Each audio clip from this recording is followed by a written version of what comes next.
If you watch Christian YouTube, and chances are you do if you're watching this video, you've probably heard of someone named Wes Huff. He's a Canadian apologist who has been making the rounds not just on the usual kind of Christian channels, but on some of the biggest podcasts in the world. He went on Joe Rogan and made a huge splash and has followed that up with podcasts with Flagrant, Michael Knowles, and many others. But who is he and what exactly is he doing? Because after his meteoric rise, which continues, he has kind of spawned a whole cottage industry of responding to Wes Huff, either in the affirmative with people like Ruslan and Gavin Ortland who have come to his defense and to his praise and have celebrated his rise, to others like Alex O'Connor who went back and forth with him several times on the manuscript tradition of Isaiah, and everyone in between has been responding with a variety of takes on him. But recently on the Flagrant podcast, he was asked specifically, "What are you, Wes?" And here is how he responded. What are you exactly? I'm a historian. His first response is admittedly a bit broad. Historian can refer to a lot of things, and there's been a lot of history to study. And Andrew Schultz seems to notice this, and he tries to zero in and say, no, but what exactly do you study? Yes, we know that, but then there's another thing. What is it? I don't know. I was looking up your exact title, and I was like, there's no way I'm going to memorize it. But your specialty, your PhD is in... Biblical manuscripts. Okay. So ancient scribal culture. So I study ancient scribes. Okay, so do we all have that? Wes Huff is a scholar specifically of biblical manuscripts and ancient scribal culture in specific. Now that might sound very niche, and it is, and that's simply the nature of PhDs. If anyone is familiar with academia, you will know that when you go to get your PhD, you don't get to study history or the Bible. You study something very particular in great depth, but you go very deep and not particularly wide. It's simply the nature of academia. But Wes isn't just a scholar. He's also an apologist, which is a very different type of job. Whereas a scholar generally focuses on a small topic, going in depth into the literature and into all the nuances of the arguments, an apologist by nature has to be ready to answer all types of questions. And that's what we've seen Wes doing on these various podcast appearances. It is something that is a very difficult skill, to be ready to talk about the history of coffee, as he does in this, the various Gnostic interpretations of the Gospels, the history of Jesus, whether he went to India, and also things like various ancient codices. It takes a passing familiarity with a lot, but it would be impossible to be a scholar on each one of these things. The first thing I want to say is that this is simply okay. Expertise is a complicated matter. And when it comes to expertise, I think there are two main errors we want to avoid.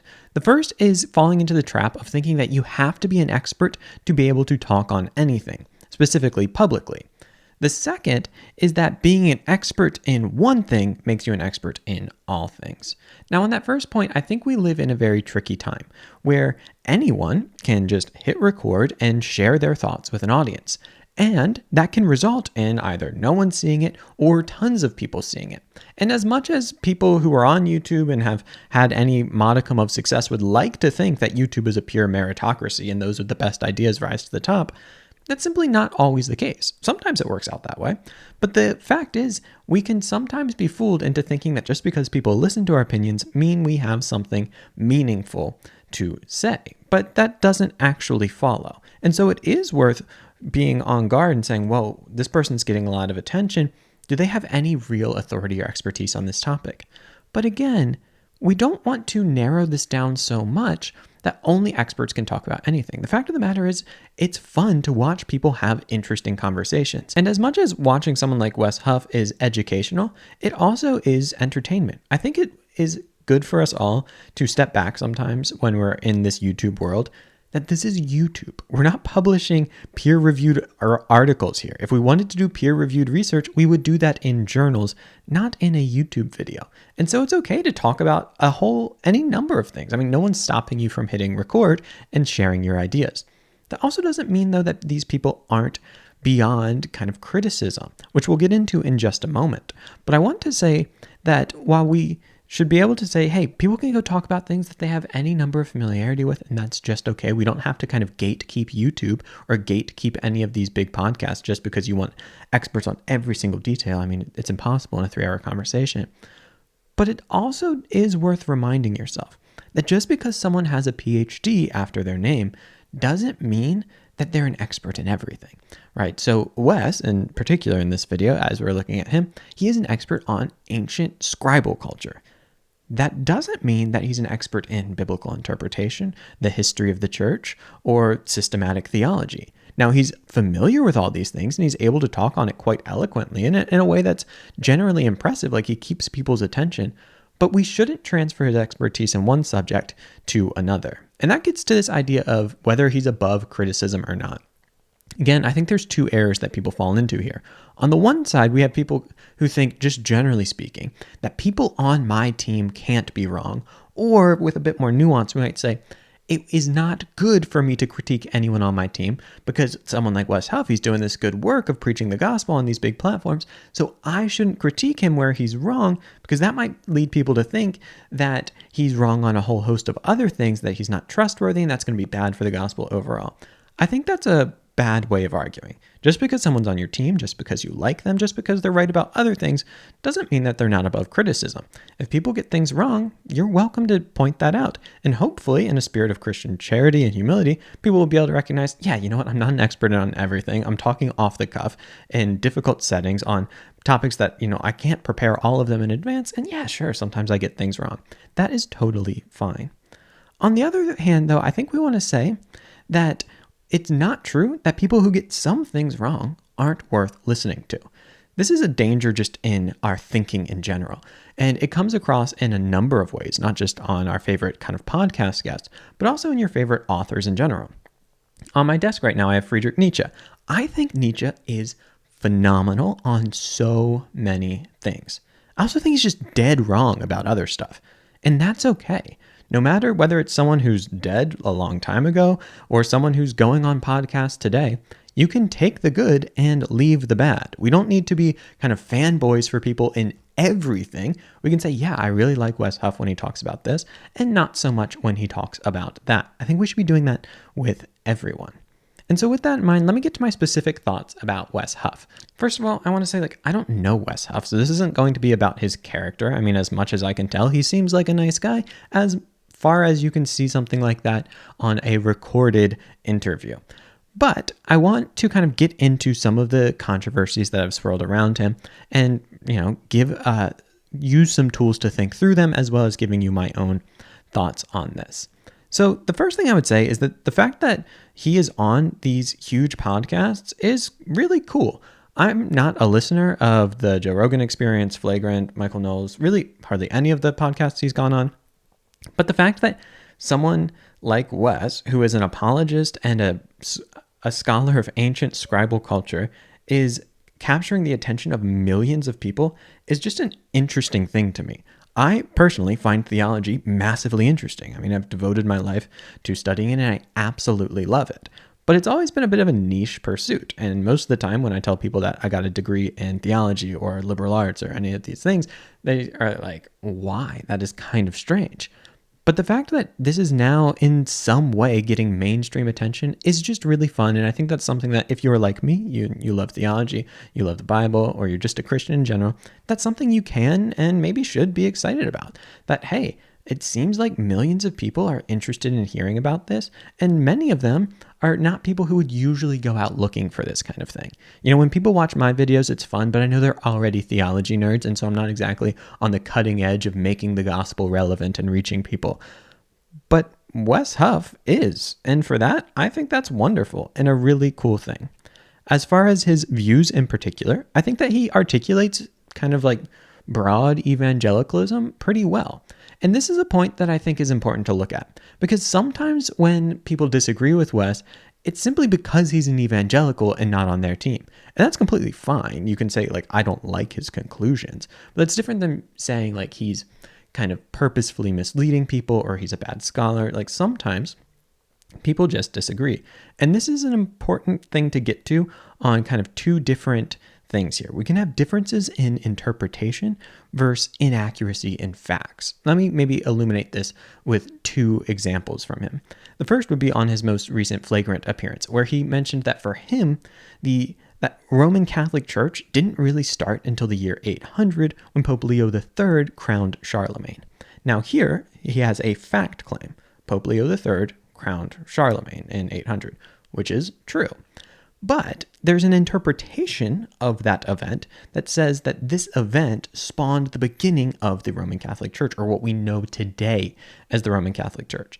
Now, pinpointing the start of something has to do with what you see as its essence or nature. He's not saying that there were, Pope Leo III went from not existing to existing at the crowning, but he is saying that something is changing about the nature of the Catholic Church in this, and that's an interpretive claim. It's one I personally don't agree with. I think it's an odd thing to claim that the nature of Catholicism has to do with its relationship to secular authority, but sure, you can make that claim if you want, and you can put forward that thesis, and you have to then welcome people disagreeing with that thesis. And this is an area where I would say I don't find Wes to be the strongest, but again, he's covering a ton of topics, and look, we're able to disagree about the interpretation of the facts here. Now, a different thing would be his claim on the Joe Rogan Experience when he talked about the accuracy of a certain manuscript from the Dead Sea Scrolls of the book of Isaiah. In this, he makes a claim about it being word for word with much later texts of Isaiah, and showing that this means that we can have some trust in the Bibles that we have. Now here, there's an interpretive claim that, hey, if this manuscript aligns with later manuscripts, that means we can trust the Bible. We could differ on that, right? We might say that that's only one manuscript of one book out of 66 or 73 or however many books you have in your Bible. And so that might not lead to the conclusion. Okay, we could debate that. But the debate on that one that went back and forth with Alex O'Connor, Ruslan, Gavin Ortland, and many others was over whether the actual claim of fact was true. Is it actually word for word identical? Now, even in that, there was interpretation of what we mean by word for word, but I would simply see the point that I think he was wrong about a statement of fact, that it just wasn't that similar. I mean, it's very similar, but word for word in the general sense of the meaning of that phrase isn't an accurate way to describe the kind of correlation between the scroll at Qumran and our later texts. And I think that's an area where we can say, hey, look, like he got this wrong. And this isn't his area of expertise, or at least closer to it, more adjacent to it, which is unfortunate. But again, speaking off the cuff on Joe Rogan, I think we can give people the benefit of the doubt. Now, you might want to examine kind of the later follow-ups on that and see, how that was handled. I think generally speaking, when someone gets something wrong, we should, have the humility to say, like, look, I got this wrong. But kind of zooming out again, I think there's something, at least if you're a Christian watching this, it's worth thinking about the forest and the trees here. So, are there things I think Wes Huff gets wrong? Yeah. But I am sometimes surprised when I see Christians being really disappointed with him for getting, certain things wrong, whether it's matters of fact or feeling like they differ with him on interpretation. I think you're welcome to do that, and it's good for content and it gets you clicks and views. But I think within that, if you're a Christian, there should be an ability to zoom out and say, like, look, maybe some of these trees, not so good. But the forest, the fact that Wes Huff is going out and kind of defending the gospel, or at least the gospel as he sees it, on these major platforms, like, that is an exciting and good thing, and we should be able to celebrate that. Again, would you say everything the same as him? I don't think so. But I would say that most of us should be able to appreciate that doing what he's doing is really hard. I've been a guest on podcasts, but I've never been a guest on podcasts that big. I've been a guest on podcasts, but I've never been a guest on podcasts that go out for 3 hours, knowing they're going to be viewed by millions of people with really kind of off-the-wall questions that don't seem scripted for the most part and range on a great number of things. One of the things that came up on the Flagrant podcast specifically that I think would have been really difficult to be Wes was the question of the salvation of non-Christians.